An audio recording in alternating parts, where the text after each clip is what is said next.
Hello అండి, ఎలా ఉన్నారు అందరూ? నేనైతే చాలా బాగున్నాను. చాలా డేస్ తర్వాత ఒక లాంగ్ వీడియో పెడుతున్నాను కదా, అందుకే ఒక స్పెషల్ వీడియో అయితే చేశాను. నా ఛానల్ ఎవరైనా ఫస్ట్ టైం చూస్తుంటే సబ్స్క్రైబ్ చేసుకోండి. ఆ స్పెషల్ వీడియో ఏంటో చూసేద్దామా మరి. తోటకూర లివర్ ఫ్రై. మీ ఇంటికి ఎవరైనా రిలేటివ్స్ కానీ మీ ఫ్రెండ్స్ కానీ చాన్నాళ్ళ తర్వాత వచ్చారా, వస్తే వాళ్ళకి మీరు నాన్ వెజ్ చేసి పెట్టాలన్నారనుకోండి, కానీ వాళ్ళు ఆ రోజు వెజ్జే తింటామన్నారనుకోండి, మీరు చాలా ఫీల్ అయిపోతుంటారు కదా.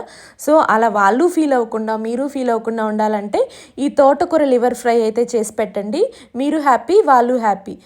ఇప్పుడు అది ఎలా చేయాలో ఒకసారి చూద్దాం. ఇలా తోటకంతా తీసుకొని నీట్గా క్లీన్ చేసి పెట్టుకోండి. అంటే వాటర్లో సాల్ట్ వేసి మనం ఆకుకూర ఎలాగైతే క్లీన్ చేసుకుంటామో అలాగా నీట్గా అయితే క్లీన్ చేసుకొని ఇలా వాటర్లో ఒక 5 మినిట్స్ మాత్రం ఉడికించుకోవాల్సి ఉంటుంది.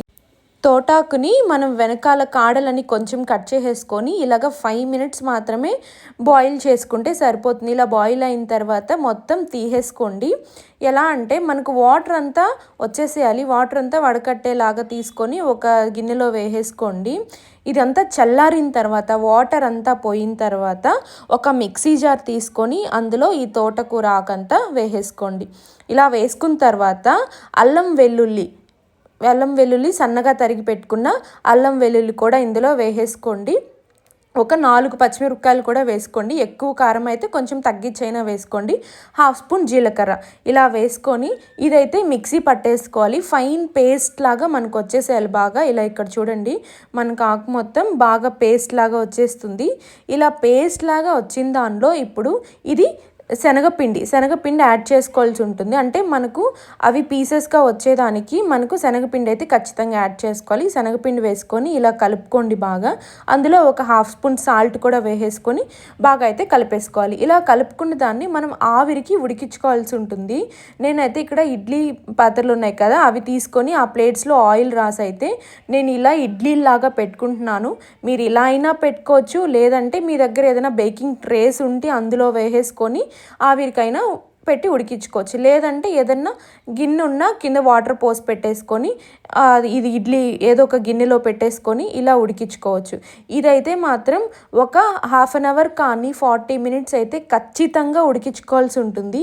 లేదంటే లోపల మాత్రం అలాగే మీకు చెమ్మగా ఉంటుంది. మీరు పేస్ట్ అయితే ఎలా పెట్టారో అలాగే ఉంటుంది. పైనంతా గట్టిగా ఉన్నా కూడా లోపల అలాగే ఉంటుంది. సో అందుకని 40 మినిట్స్ వరకు ఖచ్చితంగా ఉడకాల్సిందే. సో ఇలా 40 మినిట్స్ అయిన తర్వాత తీసుకోండి.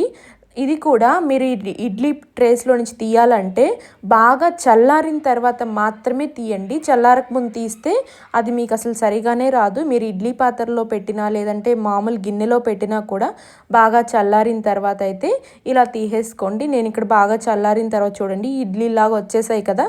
ఇలా అన్నీ తీసి పెట్టుకున్న వీటిని పీసెస్గా కట్ చేసుకోవాలి. అంటే మనం లివర్ ఫ్రైలా చేస్తున్నాం కాబట్టి మనకు లివర్ పీసెస్ ఎలా ఉంటాయి, చిన్న ముక్కలుగా ఉంటాయి కదా.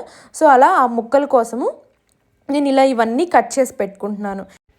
ఇదైతే చాలా టైం టేకింగ్ ప్రాసెసే, కానీ నిదానంగా చేసుకుంటే మనకు కూర అనేది చాలా టేస్ట్గా వస్తుంది. సో ఇలా పీసులన్నీ కట్ చేసి పెట్టుకోండి. మీరు చూస్తే కూడా లోపల బాగా అది ఆవిరికి బాగా ఉడికినట్టు కనిపిస్తుంది. ఓకేనా. సో అది అయిన తర్వాత ఒక ఫ్రైయింగ్ ప్యాన్ తీసుకొని అందులో 1 స్పూన్ ఆయిల్ వేసుకొని సన్నగా తరిగి పెట్టుకున్న ఆనియన్స్ వేసుకోండి. ఆ ఆనియన్స్ బాగా ఫ్రై అయిన తర్వాత 1/2 స్పూన్ అల్లం వెల్లుల్లి పేస్ట్, కొంచెం పసుపు, కొద్దిగా కారం మీకు ఎంత సరిపోతుందో అంత కారం, ఎందుకంటే ఆల్రెడీ పచ్చిమిరపకాయలు వేస్తున్నాం. 1/2 స్పూన్ సాల్ట్ వేసుకొని గరం మసాలా 1 స్పూన్ వేసుకోండి. ఎందుకంటే మనం నాన్ వెజ్ టేస్ట్కి వచ్చేదానికి చేస్తున్నాం కాబట్టి ఈ గరం మసాలా అనేది కంపల్సరీ. గరం మసాలా, అల్లం వెల్లుల్లి పేస్ట్ వేసుకొని ఇలా బాగా ఫ్రై చేసుకోండి. ఇలా ఫ్రై అయిన తర్వాత ఇప్పుడు మనం ముందుగా కట్ చేసి పెట్టుకున్న ఇవి తోటకూర ఈ పీసులు ఉన్నాయి కదా, ఈ పీసెస్ అన్నీ ఇందులో యాడ్ చేసేసుకోండి. కొంచెం స్లోగానే వేసుకోండి, ఇరిగిపోకుండా కొంచెం స్లోగా వేసుకుంటే బాగుంటుంది. వేసుకున్న తర్వాత మనం ఎక్కువ గంటి పెట్టేసి ఎక్కువగా ఫ్రై లాగా అటు ఇటు అనకూడదు, కొంచెం స్లోగా అనుకోవాలి. ఎందుకంటే ఆ గంట తగిలిందంటే విరిగిపోతాయి. కొంచెం కరివేపాకు, కొత్తిమీర కూడా యాడ్ చేసుకొని బాగా ఫ్రై చేసుకోండి. ఇది కూడా కొంచెం ఒక 10 మినిట్స్ వరకు అలాగే మూత పెట్టేసో లేదంటే కొంచెం కలుపుతూ ఫ్రై చేస్తున్నారంటే బ్లాక్ కలర్ వచ్చేంత వరకు ఫ్రై చేస్తున్నారంటే ఈ తోటకూర లివర్ ఫ్రై అయితే రెడీ అయిపోతుంది. సో మీరు వచ్చిన గెస్ట్స్కి ఇలా చేసి పెట్టండి. వాళ్ళు ఫుల్ హ్యాపీ అవుతారు. మీరు కూడా నాన్ వెజ్ పెట్టలేదు అనేసి అనుకోకుండా ఫుల్గా సాటిస్ఫై అయితే అయిపోతారు. నా వీడియో నచ్చితే ఖచ్చితంగా లైక్ చేయండి.